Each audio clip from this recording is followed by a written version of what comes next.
క్రీస్తునాథుని అందు మిక్కిలిగా ప్రేమింపబడుతున్నటువంటి క్రైస్తవ విశ్వాసులారా, పాస్కా కాలపు 4వ ఆదివారానికి స్వాగతాన్ని అందజేస్తూ ఉన్నాం. ఈ పాస్కా కాలపు 4వ ఆదివారాన్ని మనం మంచి కాపరి అనేటటువంటి దైవ పిలుపులో మనం చూస్తూ ఉన్నాం. మంచి కాపరి అనేటటువంటిది చాలా సార్లు కూడా మనం ఈ ఉపమానాలను, లేకపోతే క్రీస్తు ప్రభువు తానే గొర్రెల కాపరి, నేను మంచి కాపరిని, గొర్రెలు నా స్వరాన్ని వింటాయి అనేటటువంటి విధానాల్లో మనం చాలా విషయాలు చూసి ఉన్నాం. అయితే ఇక్కడ మనం చూస్తున్నటువంటి విధంగా బైబిల్లో గొర్రెలు కాపరులు యొక్క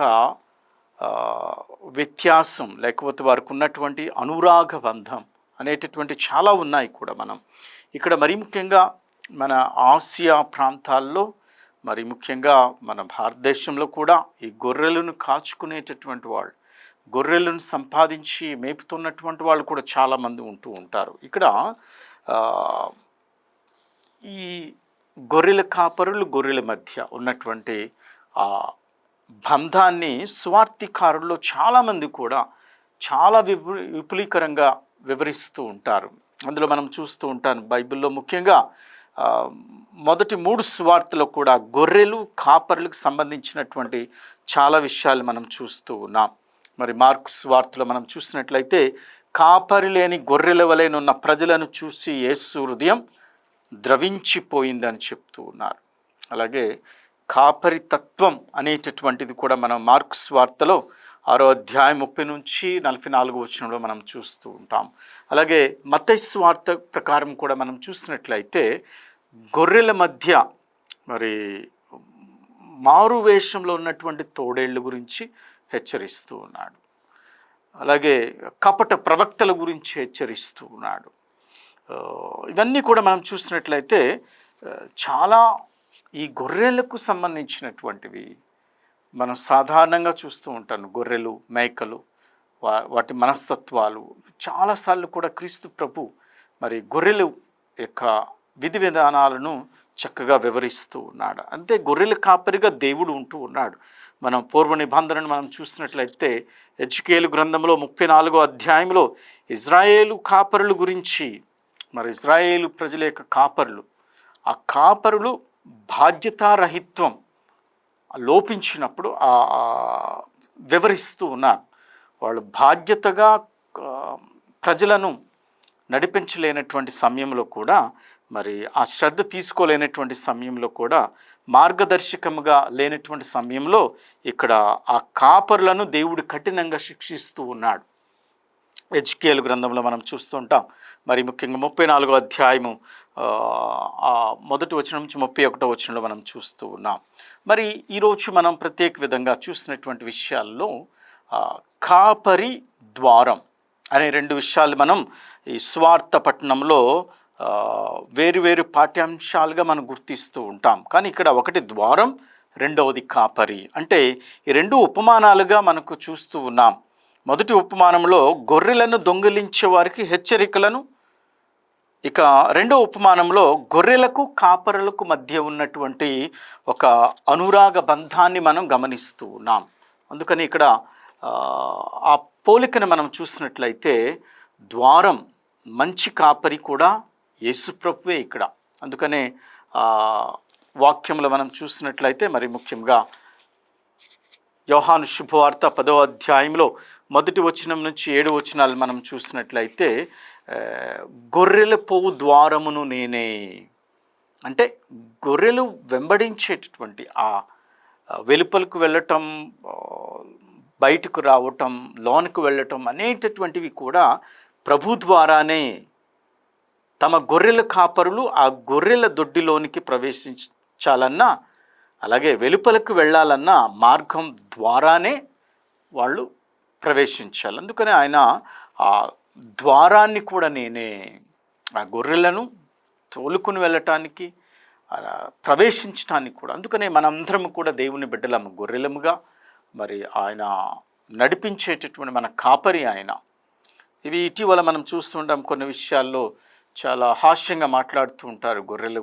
ఆ విధంగా కొన్ని విధానాల్లో అయినా సరే ఇక్కడ ప్రభు ఎందుకు తీసుకుంటున్నాడు అంటే చాలా ముఖ్యమైనటువంటివిగా మనం చూస్తూ ఉన్నాం.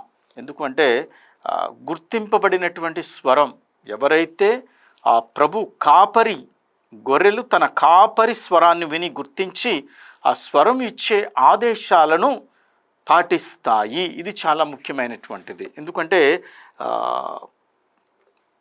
10 మందలు కలిసి ఉన్న మందల కాపరులంతా ఒకే దగ్గర ఉన్న ప్రతి మంద కూడా తమ కాపరిని ఎవరో గుర్తిస్తూ ఉంటాయి.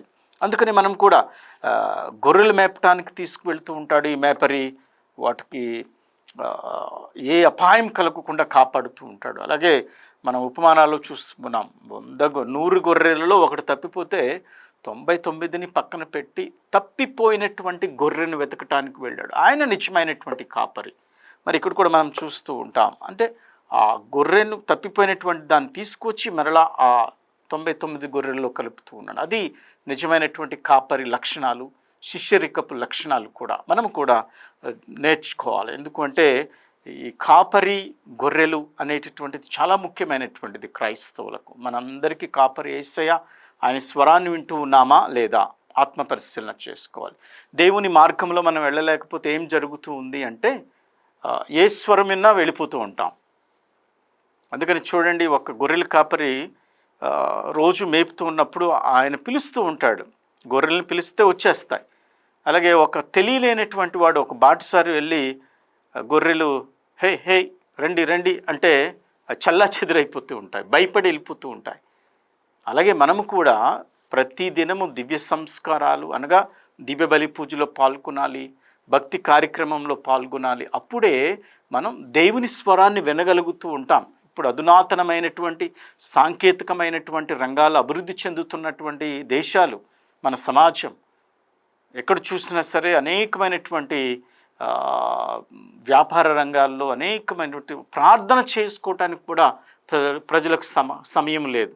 వాళ్ళు విశ్రాంతి తీసుకోవటానికి కూడా ప్రజలు సమయం లేక అహర్నిశలు వాళ్ళు రెయిన్బవళ్ళు కూడా వాళ్ళ ఉద్యోగ వేటలో, వాళ్ళ సంపాదన వేటలో జీవిస్తూ ఉన్నారు. మరి ఇలాంటి సమయంలో దేవుని వాక్యాన్ని ఎప్పుడు వినగలుగుతూ ఉంటావు?